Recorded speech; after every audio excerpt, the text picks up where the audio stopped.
Salut à tous, j'espère que vous allez bien. Alors, si c'est la première fois que tu me découvres, je te demanderai de t'abonner, d'activer la cloche des notifications, de liker, de partager massivement la vidéo et de nous laisser également des commentaires. Alors, si c'est fait, je te dis merci pour ton geste. Comme je le dis constamment dans mes partages, que Salomon dit qu'il n'y a rien de nouveau, ce qui a été, c'est ce qui est et c'est ce qui sera encore, et que le physique est le reflet du non visible.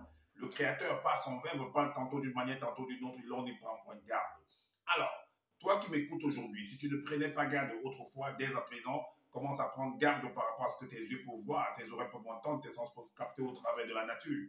Analyse bien la situation, retiens ce qui est bon et ce qui est mauvais, bien entendu, et transmets-le à tes enfants, afin qu'ils puissent sortir de l'ignorance. Parce qu'il y a une formule qui dit que l'homme, la femme, l'enfant, l'être, la créature, périt faute de connaissance. Donc, il est primordial pour nous de pouvoir fusionner avec le savoir, afin d'avoir une meilleure visibilité des choses.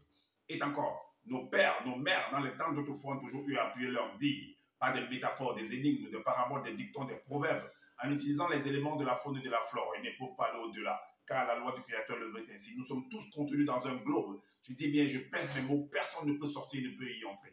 Alors, je reviens encore vers vous pour un décryptage, pour une analyse profonde par rapport aux Bibles classiques. Vous savez qu'il y a plusieurs personnes, plusieurs entités qui sont venues écrire en fait les Bibles en fait. Donc, ce sont des œuvres, comme j'ai toujours eu à dire, ce sont des œuvres littéraires. Alors, on va faire ce qu'on appelle une étude des textes. Alors, on va entrer en fait dans ces Bibles-là, on va chercher à comprendre qui est le premier coupable en fait de la mort de ce personnage dont on nomme sur les Bibles classiques Jésus-Christ. Et vous allez découvrir en fait qui est le premier responsable, le premier coupable de la mort de ce personnage de Jésus. Nous allons juste analyser. Moi, j'ai rien écrit. Moi, j'analyse et vous allez également analyser avec moi. Écoutez cette vidéo jusqu'à la fin et vous serez stupéfait. Vous allez profiter également de mon analyse.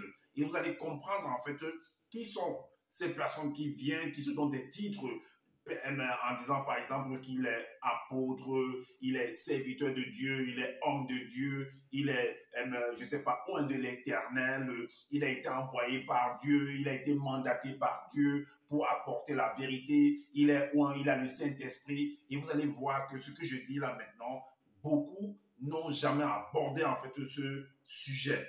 Alors, donc, vous allez comprendre qu'au-delà, dans cette scène-là, le personnage de Jésus-Christ, de toute façon, entrons dans le sujet et vous allez vraiment être stupéfaits. Alors, donc, la scène se produit avec Pilate. Donc, Jésus se retrouve devant le tribunal de Pilate, dont il doit être jugé, en fait, par rapport à beaucoup d'accusations qui sont portées, en fait, qui sont dirigées sur sa personne.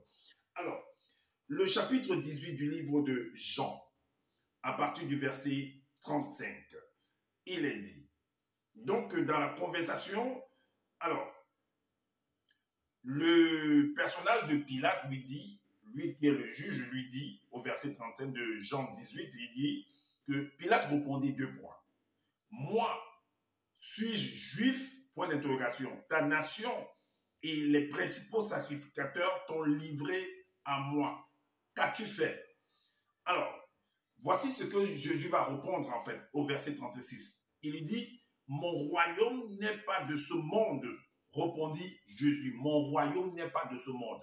Ça veut dire qu'il n'a rien à faire, il n'a aucun pouvoir sur cette terre en fait. Donc c'est uniquement dans son royaume, je ne sais pas où ça se trouve, mais quant à ce qui concerne la terre où nous vivons, le personnage de Jésus lui-même, il dit qu'il n'a aucun pouvoir sur la terre. Il le dit à Pilate en fait, que son royaume n'est pas de ce monde. Ce qui fait que si son royaume n'est pas de ce monde, ça veut dire que Pilate en fait a le pouvoir, est capable d'en décider sur sa personne ici sur la terre. Donc ça veut dire que également, quand Pilate arrivera, si c'est possible, arrivera dans son royaume, je ne sais pas où ça se trouve, lui également, Jésus pourra décider de ce qu'il pourra faire de Pilate, de la personne de Pilate. Est-ce que vous comprenez? Alors il dit, mon royaume n'est pas de ce monde. Répondit Jésus, si mon royaume était de ce monde, mes serviteurs auraient combattu pour moi afin que je ne fusse pas livré aux Juifs. Mais maintenant, mon royaume n'est point d'ici bas. Est-ce que vous comprenez? Donc, on résume encore. Donc, il fait comprendre, Jésus dit expressément à Pilate qu'il n'a aucun pouvoir, que son royaume, ses serviteurs, ceux qui ont le pouvoir de combattre pour lui, donc de l'aider dans le combat, ne sont pas de ce monde. Pourtant, il a eu des disciples dans ce monde-ci, selon ce qui est écrit. On a lu ce qui est écrit. Il a eu des disciples qui pouvaient combattre pour eux. Or, lorsqu'on est venu l'attraper, ses disciples ont pris la fuite. On est d'accord? Ces disciples qui étaient dans de ce monde-ci, qui étaient censés combattre pour lui, ou alors à ses côtés, ont pris tous la fuite. Ok, là maintenant, devant le tribunal, il fait comprendre qu'il utilise en fait des métaphores, un langage barbare. Donc, comme quoi son royaume n'est pas de ce monde. Car si son royaume était de ce monde-ci, ses serviteurs auraient combattu pour lui. Donc, comme pour dire qu'il n'est pas de ce monde-ci. Donc, il n'a rien à faire. Mais si tu n'as rien à faire dans ce monde, pourquoi tu es venu dans ce monde? Pourquoi tu es venu sur la terre? Sachant que tu n'as aucun pouvoir sur la terre, sachant que c'est d'autres personnes, les habitants de la terre qui ont le pouvoir de décider, de faire de toi ce qu'ils veulent, tu es venu chercher quoi? Tu es venu chercher quoi? Or, plus loin, dans Genèse, vu qu'il nous dit que son royaume n'est pas de cette terre, c'est comme si la terre, ça appartient à une autre personne. C'est comme si la terre, en fait, c'est une autre personne qui a créé cette terre. Or, on nous fait comprendre que c'est Dieu qui a envoyé Jésus sur la terre. D'autres vont dire que non, c'est lui-même Dieu, tout ça. Bon, considérons que c'est Dieu qui l'a envoyé sur la terre. Et qui est le maître, en fait, de la terre, si ce n'est pas Dieu lui-même? Voilà pourquoi il est dit dans Genèse chapitre 1, au verset 1. Il est dit que au commencement, Dieu créa les cieux et la terre. Donc la terre, c'est Dieu qui a créé ça, c'est lui le maître. Donc si on considère, si on accepte selon les écrits que Jésus-Christ est le Fils de Dieu, mais ça veut dire que il est le prince de la terre. Ça veut dire que son père est le roi, donc il a le pouvoir sur la terre. Mais comment il fait? Il dit à Pilate qu'il n'est pas de ce monde, que son royaume n'est pas de ce monde. Donc comme pour dire qu'il n'a pas le pouvoir ici. Voilà pourquoi Pilate peut décider de lui comme il veut. Voilà pourquoi les Juifs peuvent décider de lui comme ils veulent. Est-ce que vous comprenez? Maintenant, dans le livre de Matthieu, chapitre 18, Matthieu chapitre 28 plutôt, Matthieu 28, il est dit que le verset 18, Matthieu 28, le verset 18, il est dit que Jésus s'étant approché leur parla ainsi, tout pouvoir m'a été donné dans le ciel et sur la terre. Tout pouvoir m'a été donné par qui? Certainement par Dieu, qui est le créateur du ciel et de la terre. Donc, en même temps, il dit à Pilate que son royaume n'est pas de ce monde. Dans le livre de Jean, il dit que son royaume, dans Jean 35, dans Jean 19, dans Jean 18, verset 36, il dit « Mon royaume n'est pas de ce monde ». Or, dans Matthieu, chapitre 28, au verset 18, il dit que s'étant approché leur par là ainsi, tout pouvoir m'a été donné dans le ciel et sur la terre. Donc, disons que le ciel même, c'est son royaume. Donc, il a le pouvoir au ciel comme il a le pouvoir sur la terre, selon ce qu'ils sont venus écrire. Mais comment se fait-il que tu dises à Pilate, toi Jésus, tu dis à Pilate que non, ton royaume n'est pas de ce monde-ci. Voilà pourquoi vous décidez de moi comme vous voulez. Donc quand vous allez arriver également chez moi, je vais décider également de vous comme je veux. Et vous allez voir que la suite de la conversation, ce qui va se faire avec Pilate, vous allez voir qui est le premier coupable, qui a demandé, qui a donné le pouvoir qu'on puisse tuer Jésus. Allons donc dans le livre de Jean, chapitre 19, pour voir qui a donné le pouvoir aux hommes de tuer Jésus. Donc, qui a tué, qui est le premier coupable en fait. Donc, dans Jean 19 au verset 10, il est dit, Pilate lui dit, est-ce à moi que tu ne parles pas? Point d'interrogation. Alors Pilate lui dit, ne sais-tu pas que j'ai le pouvoir de te crucifier et que j'ai le pouvoir de te relâcher?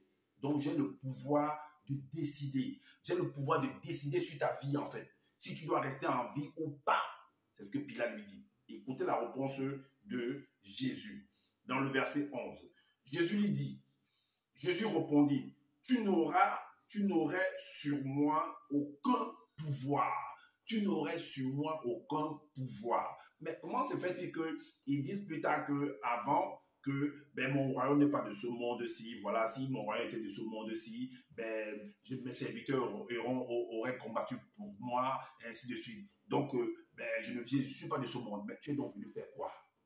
Alors, également, on nous fait comprendre que c'est Dieu qui a envoyé Jésus pour venir sauver l'humanité ou bien pour venir vraiment enseigner ou bien peu importe ce que les gens vont dire. Et on nous fait comprendre également que c'est Dieu qui a créé le ciel et la terre. Donc, c'est lui le maître de toutes les réalités. Alors, si toi, tu as envoyé ton fils et qu'on dit que c'est le premier-né, le premier fils, mais il a aussi le pouvoir dans toutes les réalités. On est d'accord? Alors, donc, il lui dit que au verset 11, comme on a dit dans Jean 19, au verset 11, il dit, Jésus répondit, tu n'aurais sur moi aucun pouvoir s'il ne t'avait été donné d'en haut. Donc, si on considère que Dieu, dont le Père de Jésus habite en haut, ça veut dire que il dit expressément, Jésus dit à Pilate que tu n'auras sur moi aucun pouvoir s'il ne t'avait été donné d'en haut. Donc, ça veut dire que pour que tu aies un pouvoir sur moi, il faut que c'est mon Père, c'est Dieu qui puisse te le donner.